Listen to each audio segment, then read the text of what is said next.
साथीहरु आज म तपाईहरुलाई वर्डप्रेसलाई लोकल होस्टमा कसरी इन्स्टल गर्ने भन्ने बारेमा एउटा ट्युटोरियल बनाउँदै छु कृपया स्टेप फलो अप गर्नु होला अब हामी लगभग सुरु गर्छौं सर्वप्रथम त XAMPP प्रोग्रामलाई डाउनलोड गर्नुस् र वर्डप्रेसलाई डाउनलोड गर्नुस् मैले डाउनलोड लिंक यो भिडियोको तल डिस्क्रिप्सनमा राखिदिएको छु त्यहाँबाट डाउनलोड गर्न सक्नुहुन्छ तपाईहरुले डाउनलोड भइसकेपछि XAMPP लाई इन्स्टल गर्नुस् फर्स्टमा XAMPP लाई इन्स्टल गरिसकेपछि अथवा XAMPP लाई कुन लोकेसनमा हामीले इन्स्टल गर्छौं गरिसकेपछि अब जस्तै मैले चाहिँ मेरो कम्प्युटरको जी ड्राइभमा जुनसुकै ड्राइभमा हामी इन्स्टल गर्न सक्छौं जस्तै मैले चाहिँ जी मा इन्स्टल गरेको छु जी भित्र XAMPP भन्ने फोल्डर भित्र गएर अब यसमा चाहिँ हाम्रो htdocs भन्ने एउटा फोल्डर हुन्छ यस भित्र गएर एउटा फोल्डर क्रिएट गर्नुस् नयाँ फोल्डर क्रिएट गर्नुस् र फोल्डरको नाम दिनुस् जस्तै तपाईले कुनै वेबसाइट बनाउँदै हुनुहुन्छ भने त्यस वेबसाइटको नाम नै दिँदा हुन्छ जस्तै मैले एउटा एक्जाम्पलको लागि TECH न्यू भन्ने वेबसाइटको बनाउँदै छु भने टिच न्यू भनेर एउटा फोल्डर बनाउनुस् र यसलाई ओपन गर्नुस् अब यो ओपन गरिसकेपछि यो अहिले पुरै ब्ल्याङ्क छ अब यस भित्र हामीले ल्याएर राख्नुपर्ने चीज भनेको वर्डप्रेस जुन हामीले डाउनलोड गरिसकेको हुन्छ फर्स्टमै त्यसका कुराहरुलाई ल्याएर चाहिँ यसमा इन्स्टल गर्नुपर्ने हुन्छ अब त्यसको लागि जस्तै मैले यहाँ डाउनलोड गरेर डेस्कटपमा राखेको छु यसलाई के गर्नुस् extract गरिदिनुस् extract file just click okay गरिदिनुस् यहाँ एक्सट्र्याक्ट भइसकेको छ यो कुरालाई अब यहाँ फोल्डरमा देखिसकेछ यसलाई डबल क्लिक गरेर ओपन गर्नुस् वर्डप्रेस भित्र अब यसको यो जति पनि फाइल छ यो सबैलाई सिलेक्ट गर्नुस् कन्ट्रोल ए गर्नुस् राइट माउस क्लिक गर्नुस् कपी गर्नुस् अब यसलाई क्लोज गरिदिनुस् र अघि हामीले बनाएको नयाँ folder teach new age XAMPP भित्र htdocs भित्र टिच न्यू भन्ने फोल्डर भित्र लगेर यसलाई पेस्ट गरिदिनुस् सबैलाई पेस्ट गरिदिनुस् अब पेस्ट भइसकेको छ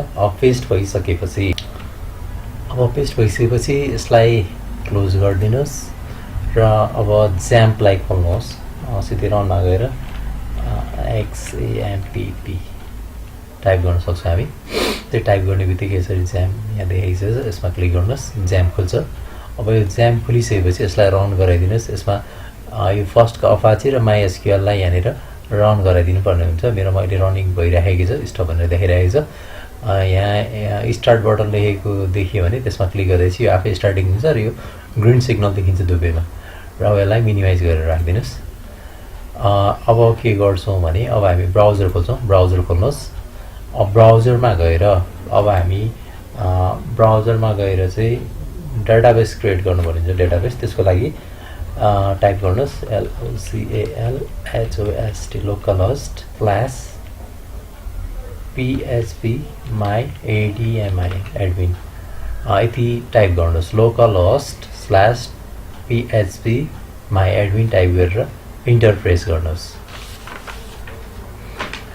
त्यसपछि अब यो हाम्रो php my admin को प्यानल खुल्छ यसमा चाहिँ अब हामीले डेटाबेस क्रिएट गर्नुपर्ने हुन्छ डेटाबेस क्रिएट गर्नको लागि त्यहाँनिर डेटाबेस भन्ने एउटा ट्याब देखिन्छ यसमा गएर क्लिक गर्नुस् अब यसमा अरु केही पनि गर्नु पर्दैन हामीले जस्ट यहाँ क्रिएट डेटाबेसमा डेटाबेसको नेम दिनुपर्ने हुन्छ जस्तै मैले चाहिँ टिच न्यू वेबसाइटको बारेमा बनाउँदै छु त्यही भएर मैले डेटाबेसको नाम पनि यहाँनिर टिच न्यू नै दिन्छु TECHNEW भनेर दिन्छु र क्रिएट बटनमा गएर क्लिक गरिदिनुस् डेटाबेस क्रिएट भने यति गरिसकेपछि यसमा यहाँको काम पनि सकियो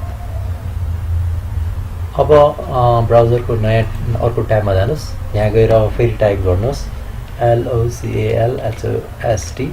localhost हाम्रो साइटको जुन फोल्डर बनाएको छ त्यो फोल्डर नेम दिन्छौं TECHNEW र प्रेस इन्टर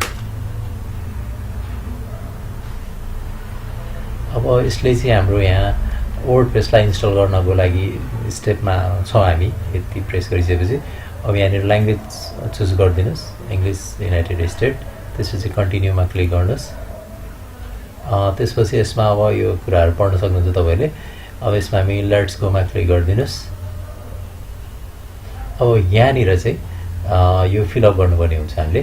जस्तै डेटाबेस नेम भनेको ठाउँमा हामीले डेटाबेस नेम दिनुपर्छ। डेटाबेस नेम भनेको हामीले योभन्दा अगाडि जुन लोकल होस्ट PHP-मा एडमिनमा गएर जुन बनाएको थियौँ डेटाबेस नेम हो त्यही नै दिनुपर्ने हुन्छ। TECSNEW दिएको थियो हामीले। अब यहाँ युजर नेम र पासवर्ड राख्नुपर्ने हुन्छ।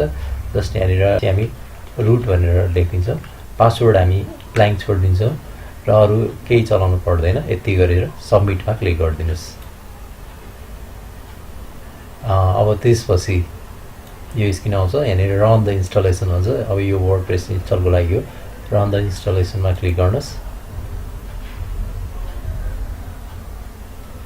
अब यहाँनिर अर्को इन्फर्मेसनहरू नेट भनेर भन्यो। अब यसमा भन्नुपर्ने हुन्छ हामीले। जस्तै साइटको नाम, जस्तै मैले मेरो साइटको नाम टेक्स न्यू भनेर दिइरहेको छु। त्यस्तै युजर नेम र पासवर्ड यो चाहिँ हाम्रो एडमिन प्यानलको लागि हो। यो बारम्बार हामीले लगइन गरिरहनु पर्ने हुने भएकोले यहाँनिर हामी युजर नेम राखिदिन्छौँ एडमिन र पासवर्डमा नि एडमिन भनेर राखिदिन्छौँ।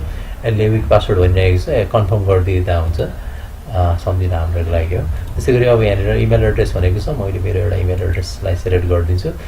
यो चाहिँ हामीले इनकेस पासवर्ड बिर्सेको केसमा हाम्रो इमेलमा चाहिँ पासवर्ड रिसेटको लागि यसले प्रोसेस गर्ने भएकोले इमेल एकदम इम्पोर्टेन्ट छ।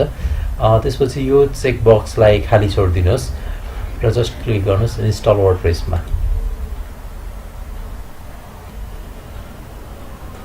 सक्सेस भनिसकेको छ। अब हामी हाम्रो वर्डप्रेसलाई हामीले लोकल होस्टमा इन्स्टल गरिसकेको छौँ। अब लगइन गर्न सक्छौँ हामी। सिधै लगइनमा क्लिक गर्छौँ। युजर नेम हामीले जुन अघि बनाएको थियो युजर नेम र पासवर्ड एडमिन र पासवर्डमा नि एडमिन भनेर बनाएको थियो र लगइनमा क्लिक गर्नुहोस्। अब यसरी हामी वर्डप्रेसको लगइन प्यानलमा पुग्छौँ। हामी यो ड्यासबोर्डहरू एडमिन सबै कुराहरू यहाँ देख्न सक्छौँ हामी।